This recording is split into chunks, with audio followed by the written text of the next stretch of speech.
Today we are going to be talking about Tantra and Tantric Sex. And I am going to share with you in this video the three core fundamental tantric techniques that are pretty simple, pretty straightforward, easy to use, but they're powerful, and you can start using them tonight if you like. And they're deep enough, and they're enough of what tantric sex is about that you can probably just go around telling people that you're a tantric master and they won't know the difference if you know these three things. But before I do that, I'm actually going to reveal the deepest, most closely guarded secret of tantric sex, one you've probably never heard before and probably won't see anywhere else.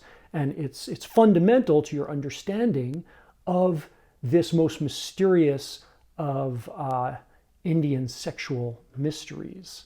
Most of the people out there who are teaching Tantra, certainly the most popular instructors, and just about everybody you'll run into, whether here on YouTube or anywhere on the internet or in any class, they're not Brahmin mystic masters. No, they're generally swingers from California who are teaching this stuff. And it begs the question of why. I mean, what's the truth of Tantra? Is it an ancient, mysterious technique from the mystical East? Or is it really just hyperventilating while having sex together? And I'm going to attempt to answer that in the most concise and powerful way that I know how to. To begin with, the word Tantra is a Sanskrit word, and it means to weave or to loom.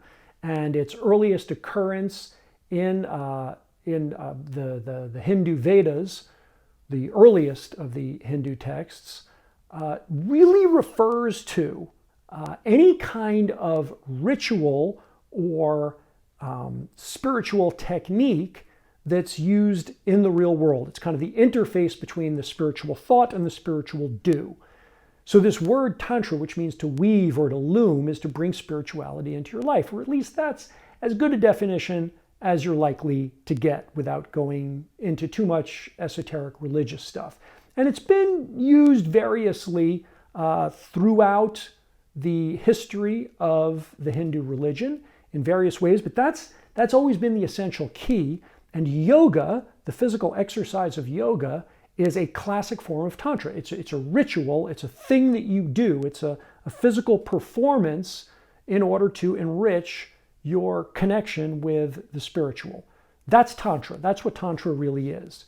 So the question is, when did the idea of doing a sex thing become woven in with this idea of Tantra, of a spiritual practice? The guy who invented tantric sex, it might surprise you to know, was a guy named Pierre Bernard, and he wasn't from anywhere in India. He was from New York, upstate New York, in fact. And Pierre Bernard was an early devotee of yoga, and he was a mystic and kind of an occultist and a kind of interesting figure who was as much cult leader as he was showman. And he used to go around under the name the Omnipotent And the Omnipotent got his followers into this practice of tantric sex. He's the guy that invented it, and all of the tantric sex that flowed from it since, some of which is complete bullshit and some of which is actually pretty valuable, all came from the Omnipotent And I think it's worth knowing that so that you know that there isn't anything that mysterious or mystical about this practice. That in fact, it really is some stuff that's pretty recent invention, and it's as American as hamburgers and apple pie. All right. Now, here are the three basic principles of Tantra, the pillars of Tantra that I think are actually valuable, that actually could enrich your sex life. And the first one is eye gazing. And obviously you don't need to be a Tantra master to engage in this practice, but it's a beautiful practice, and it's a beautiful practice to do with your lover. And it's simple. You sit across from each other comfortably, you clear your minds, and you just gaze into each other's eyes. And you can do this during intercourse. You can do this most powerfully as you're approaching and reaching orgasm. It's actually quite challenging to do it. At that point, it's a big intimacy builder. But I think its best position is in foreplay, when you've just got some time and you're trying to decompress from your day into intimacy, and you just meet each other's gaze, and the efforts that you make, the mental effort you make, is simply to drop all of the chatter and all of the bullshit and all of the stuff that gets between you and being seen and seeing your partner, and just try and bring up this connection between you and try and push away all of your insecure thoughts, all of your chattering, all of the weirdness, and just simply connect. And if you set a timer for 60 seconds, you've done good. If you set a timer for 5 minutes, you've actually performed something pretty powerful, And then, you can make love. And I think that you'll find that the lovemaking that comes after that eye gazing is pretty powerful.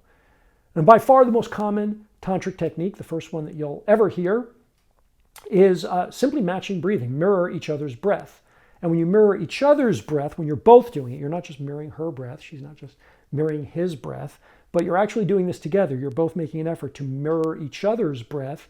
Then as the breath flows based on arousal, you actually kind of stay in a beautiful synchronicity. And it's a really nice way of kind of connecting. And it's funny, I actually saw Tony Robbins speaking. He does seminars on relationship and on sexuality. And he referred to this as his number one go-to tip that he gives couples that solves all of their sexual problems. I have not seen it as that good, to be honest, but it's good. It's solid, and I think every couple should at least experiment with it because it's pretty good stuff. And the third technique, which really is an outcropping of this, is to add holotropic breath work to your sexuality. And this is pretty much what you're going to see in most of the videos and books on Tantra out there, which is that you face each other and you breathe more deeply than you normally would, and you breathe a little bit faster than you normally would, just a little bit. So whatever your normal breath is, you just take it a little bit deeper, and whenever your next inhale would come, you hit it a little sooner. And what happens is this hyperoxygenates your blood. And when you hyperoxygenate your blood, you actually begin to trip. You actually get high. And if you take this far enough, the experience is very, very heavy. And it is hyperventilating. And you may just, you begin to tingle in your fingertips. And then after a while, you might get substantially dizzy. You could even make yourself pass out. And to do it right, get to the point where you're kind of tingling in your fingertips and then hold there. Maybe slow down a little bit to kind of maintain that place until you get kind of comfortable with this level of basically you've gotten high together. And it's slightly hallucinogenic. It's actually, it's not that it's producing DMT in your body, but your body naturally produces DMT, which is the stuff in ayahuasca.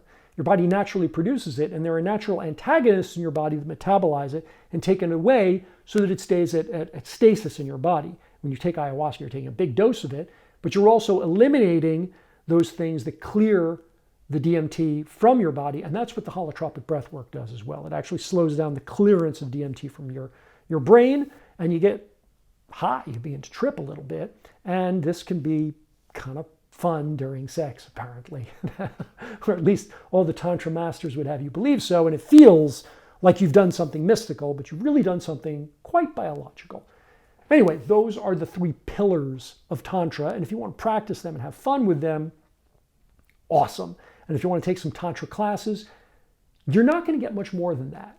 That's basically what you're going to see in the world of Tantra. And of course, there are some wise and profound and beautiful Tantra teachers out there. And I don't mean to disparage them or put them down by telling the truth, but I think the truth is worth knowing. The Tantra is an American invention, and the guy who invented it was kind of a weirdo. But that doesn't necessarily take the value away from teachers who I really admire. Some of them are friends of mine and colleagues of mine who I think are profoundly wise, really help people to release shame around sexuality and get more in touch with each other as lovers. And all of that is beautiful, and I encourage you to explore that to your heart's content. Now, here's the reason that I personally don't love Tantra and why some people do. It's the same reason why I don't love it and some people do. And that is whether doing this stuff, eye gazing and mirroring your breath and hyperventilating together, whether this stuff informs and funds and fuels intimacy, or if it kind of breaks intimacy. And for me, it breaks intimacy. It gives me something to think about other than the love pouring out of my heart for my partner, who I'm deeply in love with, my wife. So for me, this extraneous stuff doesn't add, it detracts. I'd rather feel my connection with my lover. But for some people, quite the opposite thing happens. For many people, they have baggage and shame and a chattering mind and insecurities and doubts and neediness and relationship conflict and all kinds of other things that are going on. And by giving their mind something to think about, like mirroring breath together, it brings them out of that chattering world and into the moment with each other. It brings them present with each other. And in that case, and if that's you, this is a beautiful practice to enhance intimacy, and it's 100% worth trying. So that's Tantra, everything you need to know, the deepest secret, and the pillars that you need to be a Tantra master. So enjoy that, and I will see you in the next video.